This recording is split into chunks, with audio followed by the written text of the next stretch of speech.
Welcome in the class. Last class में हमने H S induction training के बारे में पढ़ा था।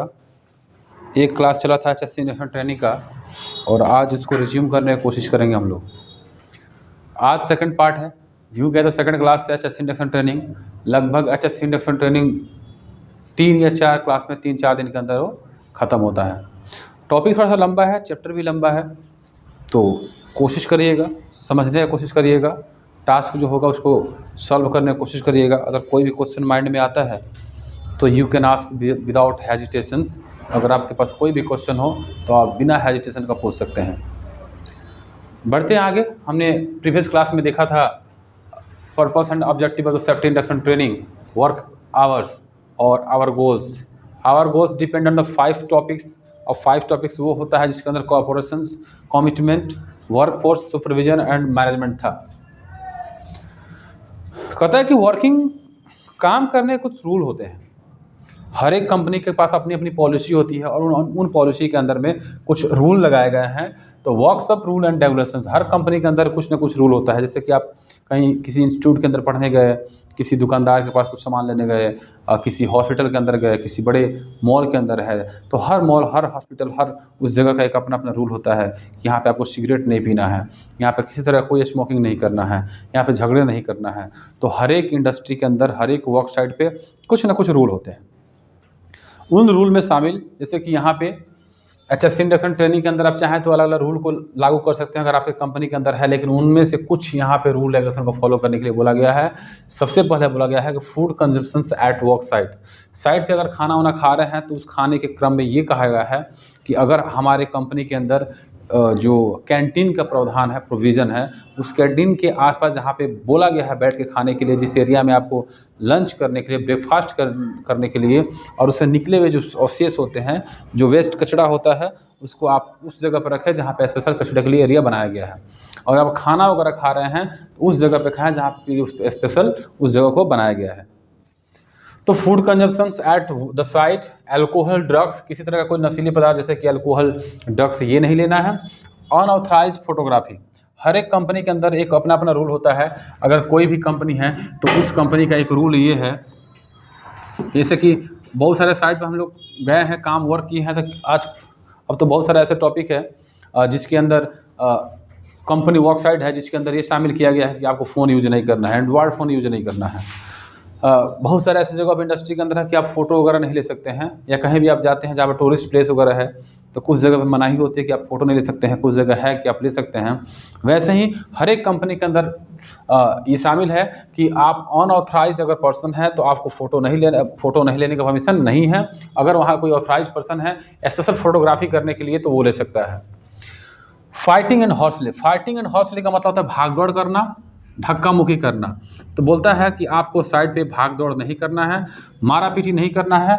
जो अक्सर आपने देखा कि लोग जैसे यहाँ पे आप देख सकते हैं कि हंसी मजाक अपने में करते रहते हैं, सब जोक्स वगैरह एक दूसरे के साथ करते रहते हैं। उस कंडीशन में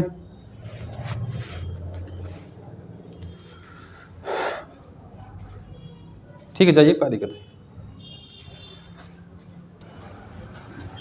हॉर्स प्ले फॉर फाइटिंग, हमने अभी फ़िलहाल कुछ देर में पढ़ रहे थे हम लोग। फाइटिंग, हॉर्स प्ले, स्मोकिंग नहीं करना है, फाइटिंग नहीं करना है, हॉर्स प्ले नहीं करना है। यहाँ पे जैसे यहाँ पे क्रॉसिंग कुछ पॉइंट आप देख सकते हैं। अक्सर साइड पे वर्कर्स सब क्या करते हैं, हंसी मजाक करते रहते हैं, फाइटिंग कर सकते हैं, यहाँ पे करते रहते हैं। यहाँ पे आप कैमरा का यूज जो दिया गया है वो नहीं कर सकते हैं, लाइटिंग का इस्तेमाल नहीं कर सकते हैं, नो स्मोकिंग एरिया होना चाहिए। नेक्स्ट पॉइंट में आता है road safety rules. Road safety rules के अंदर आता है आप रोड सेफ्टी रूल्स को फॉलो हर जगह कर सकते हैं, हर जगह करना है। ये नहीं कि आप कंपनी के अंदर वर्क कर रहे हैं, कंपनी के अंदर ही वर्क फॉलो करना है। अगर आप सुबह साइट पे जा रहे हैं तो आपको रोड सेफ्टी को फॉलो करना है, शाम में साइट से वापस आ रहे हैं वहाँ भी करना है। मतलब अपने जीवन, अपने लाइफ में कहीं भी आप कोई भी वर्क कर रहे हैं, अगर ड्राइविंग कंडीशन है तो उस वहाँ पे रोड सेफ्टी को फॉलो करना है। स्पीड लिमिट, उसमें क्या क्या ध्यान रखना है, स्पीड लिमिट ध्यान रखना है। अगर जिस एरिया में लिखा होगा कि 20 किलोमीटर प्रति घंटे की रफ्तार से आपको चले तो वहाँ पे चलना पड़ेगा। सीट बेल्ट मैंडेटरी है, बांध के चलना है। Stop on all stop science, stop रुकना है। अगर कहीं भी रेड सिग्नल होता है या कहीं भी रुकने का साइन है तो वहाँ पे आपको रुकना है। ग्रीन सिग्नल होगा देन आपको चलना है। No use of mobile phones while driving, अगर आप ड्राइव कर रहे हैं तो आपको फ़ोन यूज नहीं करना है। आता है personal protective equipment, PPE. PPE के लिए हमने क्लास चलाया था, उसमें स्पेशल आपने देखा होगा। अगर आप पीपीई के बारे में स्पेशल जानना चाहते हैं तो उस क्लास को ज्वाइन कर सकते हैं जो हमने पहले अपलोड कर दिया है। पर्सनल प्रोटेक्टिव इक्विपमेंट्स, कंपनी के अंदर वर्क करने के लिए हमें पीपीई की आवश्यकता होती है, और उन पीपीई की आवश्यकता हमें लगा कुछ मैंडेटरी पीपीई होते हैं। जैसे कंपनी के अंदर हम जाएंगे ना वहाँ पे, तो शूज का इस्तेमाल करेंगे, ग्लव्स का इस्तेमाल करेंगे, गगल्स का इस्तेमाल करेंगे, हेलमेट जो हार्ड हेड होता है उसका इस्तेमाल करेंगे, और जो सेफ्टी जैकेट होता है, सेफ्टी जैकेट या रेडियम जो क्लॉथ इसको बोलते हैं हम लोग, जो अक्सर ग्रीन या प्रॉन्स भी देख सकते हैं आप, इन सबको बोलते हैं मैंडेटरी पीपी।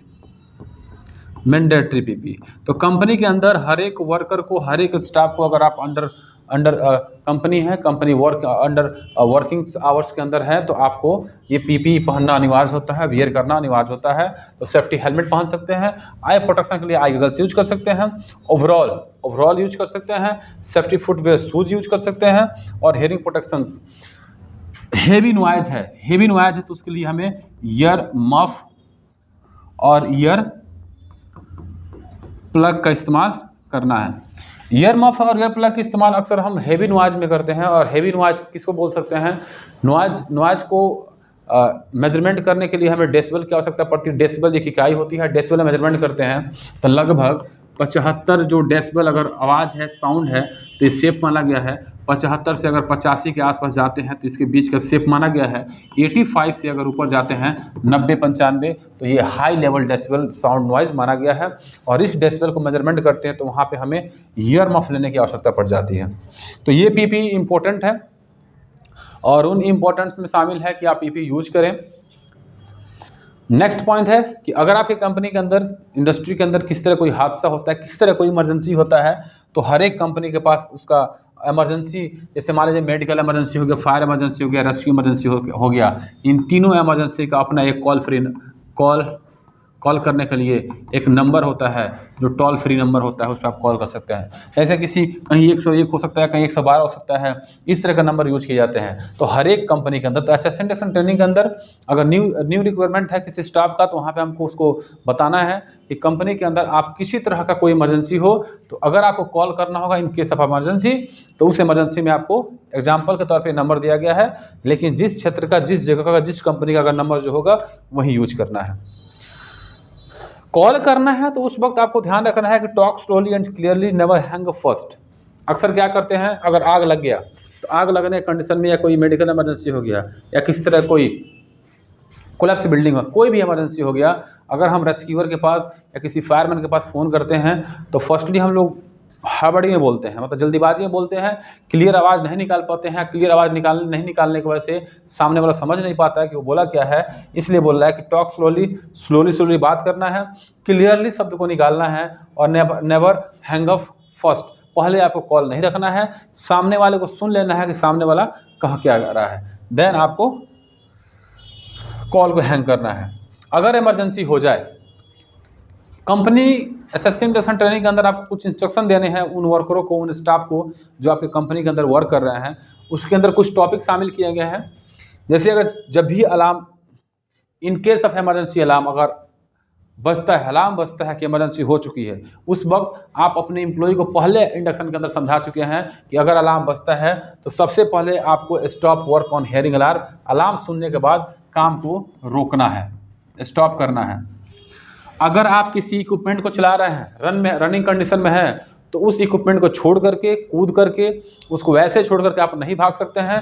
कहता है कि रुकने के बाद तुरंत उस टर्न ऑफ ऑल इक्विपमेंट, जो मशीन, एग्जाम्पल कोई अगर क्रेन ऑपरेट कर रहा है तो अगर इमरजेंसी सुनता है तो क्रेन को सबसे पहले टर्न ऑफ करे, बंद करे, देन वहाँ से हटे।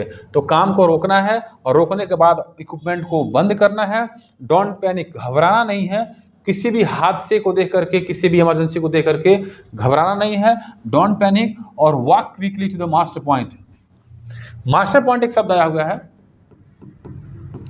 मास्टर पॉइंट या असेंबली पॉइंट उस जगह को बोलते हैं जहाँ पे कंपनी के अंदर इंस्ट्रक्शन देने के लिए सारे वर्करों या सारे स्टाफ को एक जगह इकट्ठा किया था। वो जगह कोई भी हो सकता है, उस एरिया का वो फील्ड भी हो सकता है, उस एरिया का वो हॉल भी हो सकता है, या उस एरिया को बैरिकेड करके बनाया गया एक जगह जहाँ पे हम सारे वर्कर्स, सारे स्टाफ एक दूसरे को इंस्ट्रक्शन दे रहे हैं सुबह सुबह वर्क करने से पहले, उसको बोलते हैं मास्टर पॉइंट या असेंबली पॉइंट। तो पैनिक नहीं होना है, इमरजेंसी देखना है तो उस क्रम में आपको स्लोली स्लोली जाना है, क्विकली थोड़ा तेज जाना है मास्टर पॉइंट की तरफ, और वेट करना इंस्ट्रक्शन का कि अगला कदम हमें क्या उठाना है। ये नहीं कि इमरजेंसी हुआ और कंपनी को छोड़कर सीधे घर भाग जाएं, एक कंडीशन में नहीं रखना नहीं करना है।